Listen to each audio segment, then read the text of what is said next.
Hi friends universe की creation को हम बिग बैंग थ्योरी के रूप में जानते हैं, जिसे फॉर्मली लैम्डा CDM मॉडल के रूप में जानता है। ये बताता है कि यूनिवर्स कैसे एक इनिशियल स्टेट से एक्सपेंड हुआ, जो कि बहुत ज़्यादा हाई डेंसिटी और बहुत ज़्यादा टेम्परेचर वाला था। ये थ्योरी यूनिवर्स के ओरिजिन की सबसे बेस्ट एक्सप्लेनेशन मानी जाती है।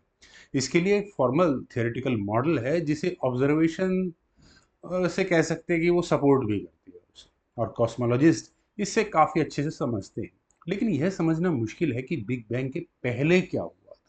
क्या इस इवेंट के पहले कुछ था, या क्या यह क्वेश्चन हमारी फिजिक्स और टाइम की करंट अंडरस्टैंडिंग को डिफाइन करता भी है। हमारे पास इसके लिए कोई फॉर्मल थियरी नहीं है, लेकिन आज हम इन क्वेश्चंस के आंसर को समझने की कोशिश करेंगे कि टाइम की बिगिनिंग के बियॉन्ड क्या था। सबसे पहले हम आज की अपनी प्रेजेंट स्टेट पोजीशन को क्लियर कर लेते हैं। फ्रेंड्स, बिग बैंग एक एक्सप्लोजन नहीं था, जैसे कि बम फटता है और एक यूजुअली सभी लोगों के दिमाग में इसी तरह की थ्योरी बनेगी है। ये एक स्पेस का एक्सपेंशन था, और ज़्यादा इससे ज़्यादा कुछ भी नहीं। तो एक्सप्लोसिव वाला आइडिया थोड़ा सा मिसलीडिंग है, क्योंकि वो एक ऐसे पर्सपेक्टिव से है जो शायद यूनिवर्स के बाहर से है। मतलब जो प्रेजेंट यूनिवर्स है, अगर आप इसे बाहर से देखते तो शायद आपको लगता कि वहां पर एक एक्सप्लोजन हुआ है। लेकिन अगर आप यूनिवर्स के अंदर है, तो आप वहां बहुत तेजी से डेंसिटी और टेम्परेचर के रिडक्शन को डिटेक्ट कर सकते हैं। फ्रेंड्स, ये सब कुछ 13.8 खरब साल पहले शुरू हुआ, और तब से यूनिवर्स एक्सपेंड कर रहा है और धीरे धीरे ठंडा भी हो गया, जैसा कि आज हम देखते हैं। और ये थियरी ऑब्जर्वेशन से प्रूव्ड है। जैसा कि यूनिवर्स का एक्सपेंशन जो एडविन हबल ने सन 1929 में डिस्कवर किया था, जो सजेस्ट करता है कि यूनिवर्स पहले बहुत छोटा था, और कॉस्मिक माइक्रोवेव बैकग्राउंड रेडिएशन जो स्पेस में हर जगह डिटेक्ट होता है, ये उसकी डबल कंफर्मेशन होती है, जो पेंजिया और विल्सन ने सन 1964 में डिस्कवर किया था, जो उस बिग बैंग एक्सप्लोजन का लेफ्ट ओवर था। मतलब जो एक्सप्लोजन हुआ था उसके बाद उसकी धमक या आफ्टर शॉक को कह सकते हैं। हालांकि हम बिग बैंग के बारे में अच्छे से समझते हैं, हम यह नहीं कह सकते कि यह कैसे हुआ, और ना ही ये कि इससे पहले क्या हुआ था। फ्रेंड्स, जनरल रिलेटिविटी ने स्पेस और टाइम के कंसेप्ट को एक फैब्रिक में मर्ज कर दिया। तो अगर बिग बैंग स्पेस की बिगिनिंग था, तो ऑब्वियस है कि ये टाइम की भी बिगिनिंग था। मतलब उससे पहले टाइम था ही नहीं। एक सेंस में बिग बैंग के पहले क्या हुआ, ये क्वेश्चन शायद एब्सर्ड भी कह सकते हैं, क्योंकि टाइम था ही नहीं, तो उस क्वेश्चन को हम किस तरह से आंसर कर सकते हैं। लेकिन फ्रेंड्स, फिजिसिस्ट कभी भी आंसर्ड क्वेश्चन से सेटिस्फाई नहीं होते। तो उन्होंने कई तरह की थियरीज प्रोवाइड की हैं, जिन थियरीज को आज यहाँ पर हम लोग डिस्कस करेंगे। फ्रेंड्स, ये थियरी अभी एस्टेब्लिश्ड साइंस नहीं है, बल्कि कुछ एक्टिव रिसर्च फील्ड है। तो यह अभी तक के लिए कुछ बेस्ट गेस है, हम कह सकते हैं। फ्रेंड्स, एक थियरी है साइक्लिक या फिर बाउंसिंग यूनिवर्स, जहां बिग बैंग एक लेटेस्ट बिगनिंग, एक एटर्नल कॉस्मिक एक्सपेंशन और कॉन्ट्रैक्शन की सीरीज में। ऐसे सिनारियों में यूनिवर्स एक इनिशियल टाइनी स्टेट से स्टार्ट होता है, शायद एक सिंगुलैरिटी जिसमें यूनिवर्स की सारे मैटर और एनर्जी एक इनफाइनेटेसिमली स्मॉल वॉल्यूम में होती है। यूनिवर्स के उसके बाद एक्सपेंड होता है, और 13.8 खरब सालों बाद जो आज हम करंट स्टेट देखते हैं, वो ऐसा हो जाता है।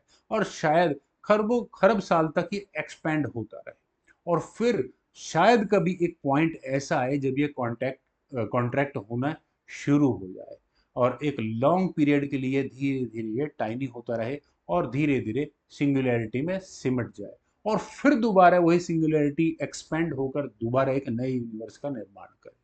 फ्रेंड्स, ये साइक्लिक है और इनफाइनाइट बार रिपीट होता रहेगा। तो इस सिनेरियो में बिग बैंग हमारे लिए बस एक कॉस्मिक बिगिनिंग और एंड का एक पार्ट है, एक इनफाइनाइट ऑनगोइंग साइक्लिक यूनिवर्स में। फ्रेंड्स, इस हाइपोथेसिस के लॉजिक के अनुसार आप कह सकते हैं कि टाइम का एक इनफाइनाइट पास्ट है और एक infinite future. Friends, cyclic model कितना लाइकली है इस सिनारियो के लिए, हम एक्सपेक्ट करते हैं कि यूनिवर्स का करंट एक्सपेंशन रेट थोड़ा स्लो हो रहा होगा, क्योंकि एक्सपेंशन को फ्यूचर में किसी समय रुकना होगा और रिवर्स होना पड़ेगा। लेकिन ऑब्जर्वेशन एग्जैक्टली ओपोजिट इंडिकेट करती है। यूनिवर्स का एक्सपेंशन स्लो नहीं हो रहा है, बल्कि ये तो एक्सरलेट हो रहा है, यानी कि यह और ज़्यादा तेज़ी से फैलता जा रहा है। ये एक मिस्टीरियस फिनोमेना है, जिसे हम डार्क एनर्जी कहते हैं, क्योंकि इसके लिए कोई बेटर टर्म नहीं है और ऐसा लगता है इससे रोकने के लिए कुछ नहीं। लेकिन यहाँ एक पेच है। हम जानते हैं कि लैम्डा सीडीएम मॉडल जो यूनिवर्स के टाइम की इवोल्यूशन का के लिए स्टैंडर्ड मॉडल है वो इनकम्प्लीट है। अब ये बात हम कैसे जानते हैं? फ्रेंड्स, इसमें एक प्रॉब्लम है कि मॉडल डार्क मैटर के एग्जिस्टेंस को जरूरी मानता है। सीडीएम का मतलब cold dark matter. Friends, cold का मतलब मैटर को स्लो पार्टिकल का होना चाहिए, ना कि फास्ट पार्टिकल जैसे न्यूट्रॉन्स और इलेक्ट्रॉन्स। इसका मतलब मैटर को रिलेटिवली हाई मास का भी होना चाहिए। डार्क, डार्क क्यों कहते हैं? क्योंकि इनविजिबल है। इनविजिबल का मतलब ना तो ये किसी तरह का इलेक्ट्रोमैग्नेटिक या किसी भी तरह का रेडिएशन ना तो ये एब्जॉर्व करता है, ना रिफ्लेक्ट करता है, ना ये एमिट करता है। हम डिटेक्ट नहीं कर सकते इसको, सिर्फ उसकी ग्रेविटेशनल प्रॉपर्टीज हमें नजर आती है। फ्रेंड्स, इस डार्क मैटर का एक ऑब्जर्वेशनल एविडेंस भी है, जैसे गैलेक्सीज की फास्टर रोटेशन भी ये कंफर्म करती है कि एक unseen halo of dark matter होना चाहिए गैलेक्सी के अराउंड अबाउट, जो कि मास को काउंट करके सही दिखा सके। हम डार्क मैटर के प्रॉब्लम के बारे में लगभग 100 सालों से जानते हैं और हमने इसके लिए 50 सालों से सर्च भी किया है।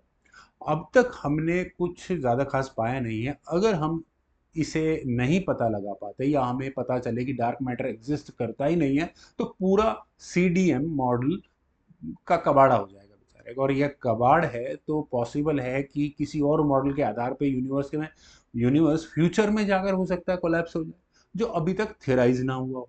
फ्रेंड्स, एक इंटरेस्टिंग फैक्ट यह भी है कि string theory cyclic model of the universe को सपोर्ट करती है, मतलब थोड़ा सा हिंट देती है। स्ट्रिंग थ्योरी जो कि पार्टिकल फिजिक्स के बेस्ट मॉडल को सुपरसीड करने का एम रखती है और क्वांटम ग्रेविटी की सबसे बड़ी प्रॉब्लम यानी क्वांटाइजेशन को सॉल्व करेगी, पूरी उम्मीद है। लेकिन अब तक स्ट्रिंग थ्योरी या साइक्लिक मॉडल के करेक्ट होने का कोई एविडेंस नहीं है, अब ऑब्जर्वेशनल एविडेंस। तो दोनों अभी अनलाइकली लगती है। तो फ्रेंड्स, ये था एक मॉडल। चलिए दूसरे नंबर पर चलते हैं, मल्टीवर्स या फिर eternal inflation. Friends, multiverse word कुछ समय से बहुत ज्यादा पॉपुलराइज हो चुका है। फ्रेंड्स, एटर्नल इन्फ्लेशन का हाइपोथेसिस है कि हमारा यूनिवर्स बस एक बबल है, उन अनगिनत यूनिवर्सल बबल्स में से जहां अपने अपने लॉज ऑफ फिजिक्स होंगे। मल्टीवर्स के कई टाइप्स हैं, लेकिन पर्टिकुलर मल्टीवर्स का आइडिया एटर्नल इन्फ्लेशन के कॉन्सेप्ट पर ही है। इन शॉर्ट, आइडिया यह है कि इनफाइनाइट स्पेस टाइम जो लाइट से भी ज़्यादा तेज स्पीड से एक्सपेंड हो रहा है, इसको हम इन्फ्लेशन कहते हैं। अगर आपने बिग बैंग के वर्ड को कभी ढंग से समझना चाहा होगा तो इन्फ्लेशन वर्ड वहाँ पे आपने ज़रूर इसके बारे में पढ़ा होगा।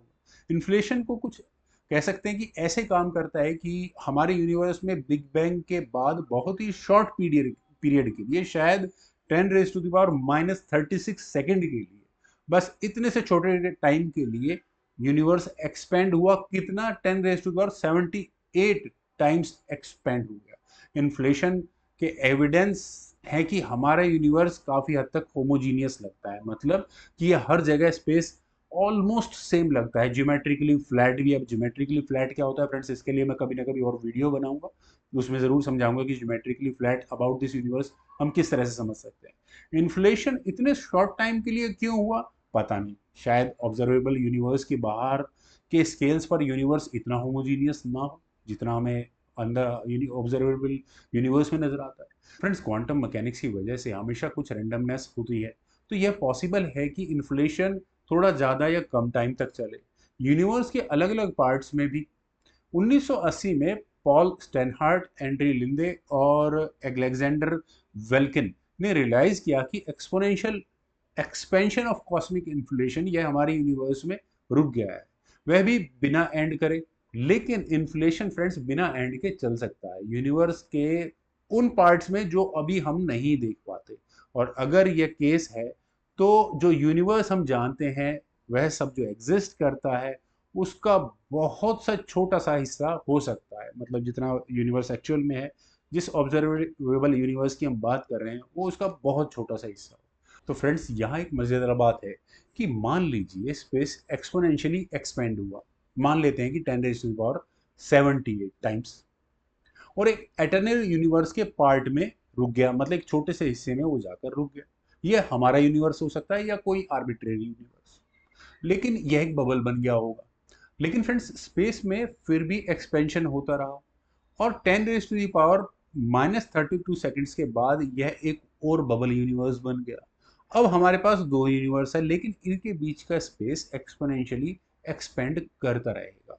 और जब parts of newly created space inflation रुकेगा तो नए बबल्स फॉर्म होंगे, लेकिन फिर भी यह space between universe bubble exponentially expand करता रहेगा एटर्नल इन्फ्लेशन में। क्योंकि नए स्पेस हमेशा क्रिएट होते ही रहेंगे, तो क्वांटम फ्लक्चुएशंस एंश्योर करेंगी कि नए यूनिवर्स हमेशा बनते रहेंगे। इसीलिए इसे इटर्नल इन्फ्लेशन कहते हैं। फ्रेंड्स प्रैक्टिकल पर्पस के लिए वो पार्ट्स जहां इन्फ्लेशन रुकी हुई है वो एक अलग मिनी यूनिवर्स या बबल बना लेगा। मिनी यूनिवर्स से यहाँ मतलब है कि हमारा प्रेजेंट यूनिवर्स टाइप कम से कम वो इतना बड़ा होगा। हमारा यूनिवर्स भी स्पेस टाइम का एक बबल है, एक प्री एग्जिस्टिंग प्रीमॉर्डियल स्पेस टाइम के किसी टाइप में जो फॉरएवर इन्फ्लेटिंग है। हमारे यूनिवर्स जैसे एक छोटा सा उसका पार्ट। फ्रेंड्स अब तक हमने दो थ्योरीज डिस्कस की, वो प्री एग्जिस्टिंग यूनिवर्स का आइडिया दे रही है, या तो एक एटर्नल यूनिवर्स या एक बबल यूनिवर्स। लेकिन एक तीसरा हाइपोथेसिस भी है जो हमें बताता है कि यूनिवर्स किससे बना हो, फ्रॉम नथिंग। अगर हम नथिंग को फिजिसिस्ट के तरीके से डिफाइन कर पाए तो अब ये बात क्या हो रही है, नथिंग क्या है? फ्रेंड्स क्वांटम मैकेनिक्स का एक नॉन करेक्टरिस्टिक्स है कि इवन एम्प्टी स्पेस में जो भी पार्टिकल या किसी भी तरह की चीजों से खाली है, सब एटॉमिक के लेवल पर पार्टिकल्स हमेशा एग्जिस्टेंस में आते हैं और चले जाते हैं। यह एक तरह की क्वांटम फ्लक्चुएशन है जो वर्चुअल पार्टिकल को रिजल्ट करती है। यह वॉक्यूम से एनर्जी थोड़ी देर के लिए उधार लेती है, पार्टिकल बनाती है और पार्टिकल को डिस्ट्रॉय करती है, उस एनर्जी को वापस उसे तुरंत दे देती है, जिसे लॉ ऑफ कंजर्वेशन वायलेट नहीं होता। एनर्जी कंजर्व होती है क्योंकि टेम्परेरी इम्बैलेंस मेजरेबल नहीं है, वो थोड़ी देर के लिए होता है। Friends quantum mechanics specifically Heisenberg uncertainty principle यह अलाउ करता है कि जैसे कि इस फॉर्मूले में दिखाया गया है, हालांकि हम इन पार्टिकल्स को इंडिविजुअली मेजर नहीं कर सकते, अगर हम ट्राई भी करें तो हम इनका कलेक्टिव प्रेशर मेजर जरूर कर सकते हैं, जैसे काशीमीर इफेक्ट, जो ये एविडेंस करता है कि ये फिनोमेना होता है। मतलब ये कोई तुक्केबाजी वाली साइंस नहीं है।